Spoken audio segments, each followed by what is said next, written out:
കയ്പമംഗലം കമ്പരിക്കടവ് കൂരിക്കുഴി ദേശം ശ്രീ ഭഗവതി ക്ഷേത്രത്തിൽ ദേശത്തമ്മയ്ക്ക് പൊങ്കാല സമർപ്പണം നടത്തി. ക്ഷേത്ര മേൽശാന്തി പ്രമോദ് മുഖ്യ കാർമ്മികത്വം വഹിച്ചു. പ്രശോഭ് ശാന്തി സഹകാർമ്മികനായി. ക്ഷേത്രം പ്രസിഡന്റ് കെ ശേഖരൻ ഭദ്രദീപം തെളിയിച്ചു. ക്ഷേത്രം ഭാരവാഹികളായ KM Vijayan, KK Prathapan, KS Santhosh, PV Prathapan, KR Raghunathan, Rajeev Prakashan, Shivan, Sahadevan, മാതൃസമിതി ഭാരവാഹികളായ പ്രീതി ഉത്തമൻ, ജിഷ ഉണ്ണികൃഷ്ണൻ, ഭാർഗവി കുട്ടൻ എന്നിവർ നേതൃത്വം നൽകി.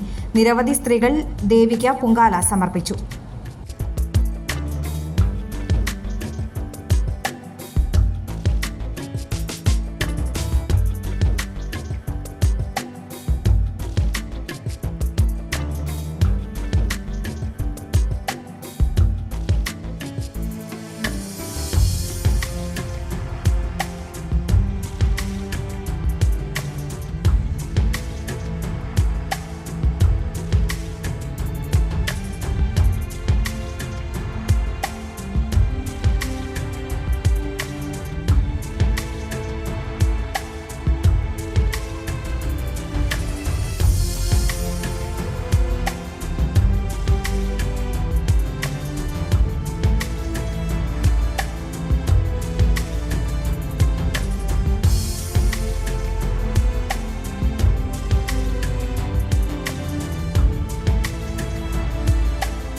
സുവർണ സ്വപ്നങ്ങൾക്ക് പൊന്നിൻ സാക്ഷാത്കാരമേകിയ മുഗൾ ജ്വല്ലറി ഇപ്പോൾ നമ്മുടെ 3 പീടികയിൽ.